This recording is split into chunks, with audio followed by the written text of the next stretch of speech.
Sa video ito, ituturo ko sa inyo kung paano i-register ang inyong mga Dito SIM at kung paano gumawa ng password sa inyong Dito na application. Kaya tara, samahan nyo ako at panoorin natin ang video na to.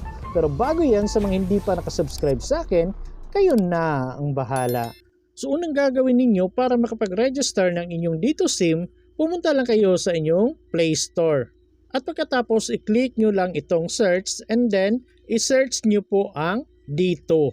So ito po yung logo ng Dito ngayon. So hanapin nyo lang po ang ganitong logo, then i-click nyo itong install. So antayin nyo na lang po na maging 100% na ma-install sa inyong mga cellphone yan.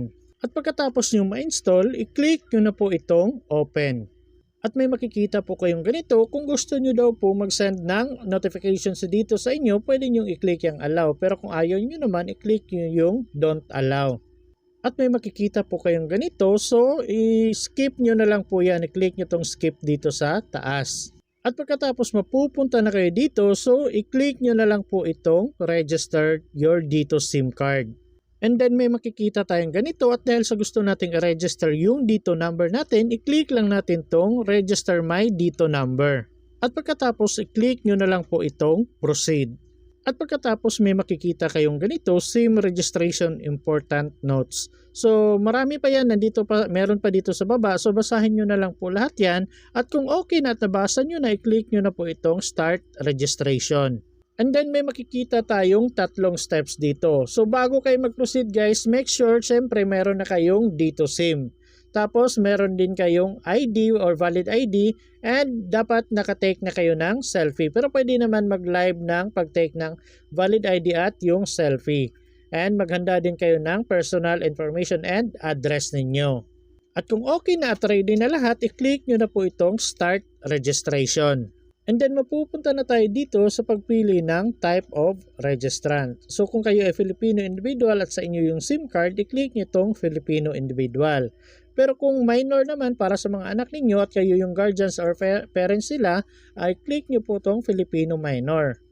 Pero kung foreign with tourist visa, i-click nyo to. Then foreign holding non-tourist visa, ito naman. Kung juridical entity, ito yung piliin niyo. Pero sa atin ngayon, ang pipiliin ko ay Filipino individual. Sa susunod na video, gagawa ako for Filipino minor. So, i-click natin tong Filipino individual. At mapupunta na tayo dito sa paglalagay ng Dito number ninyo. So, sa mga nagtatanong kung saan daw makikita or paano malalaman yung Dito number na binili nila, makikita nyo po yan sa plastic na kinabitan ng inyong SIM card. So for example, ito yung SIM card ninyo, yung kinabitan ng SIM card. So nandito po yung cellphone number ng inyong Dito SIM. Itong may square.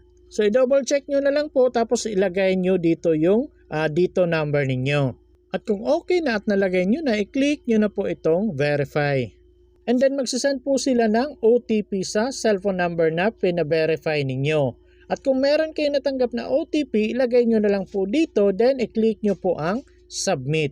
At pagkatapos may makikita kayong ganito. Kung verified na yung lumabas dyan, pwede na kayong mag-proceed. So i-click nyo na lang po itong proceed dito sa baba.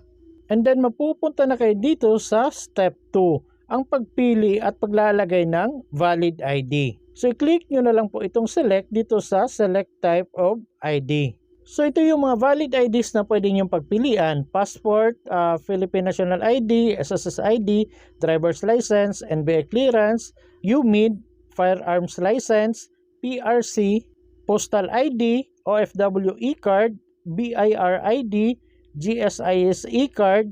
Ito po yung mga merong instant approval. Pero kung wala kayo niyan, dito kayo sa Voters ID, Commission ID, or other government-issued ID basta merong picture. Pero advice ko sa inyo, kung meron kayong ID na merong ganito nakalagay, instant approval, yun po yung piliin ninyo kasi madali lang ma-approve talaga yan. At kagaya sa akin, Philippine National ID yung ginamit ko, kaya dito i-click ko na itong upload. So dito kailangan yung mag-take ng picture ng inyong ID na gagamitin.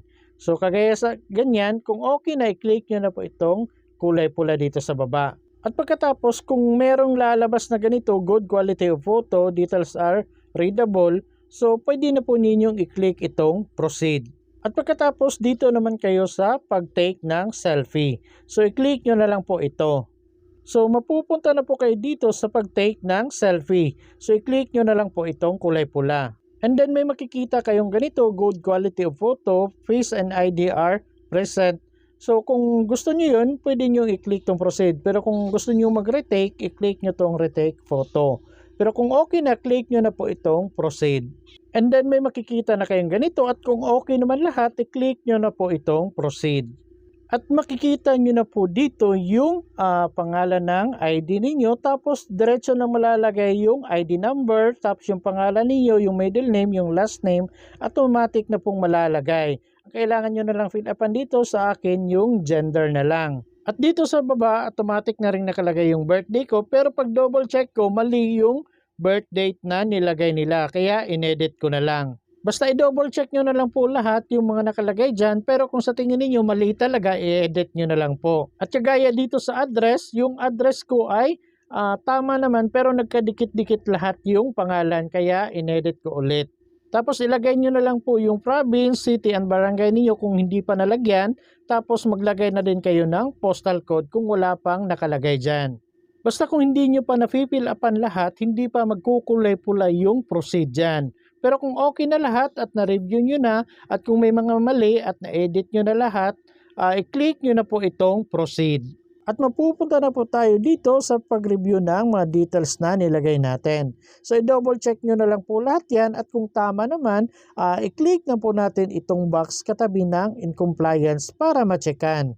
And then i-click natin ulit itong box katabi ng I agree and understand para ma-checkan. At pagkatapos magkukulay pula na po yung register. So i-click nyo na lang po itong register. So antay-antayin nyo na lang po yan, maglo-loading yan kaunti and then may makikita na kayong ganito. SIM card registration has been complete. So complete na daw and meron kayong makikita ang reference number dito, yung date at yung mobile number ninyo. So i-save nyo po yan, pwede nyo pong i-screenshot or i-copy nyo yung registration number for the future references daw. At para naman sa mga gustong i-sign in yung dito number nila sa dito na application, i-click nyo na lang po itong sign in with your dito number.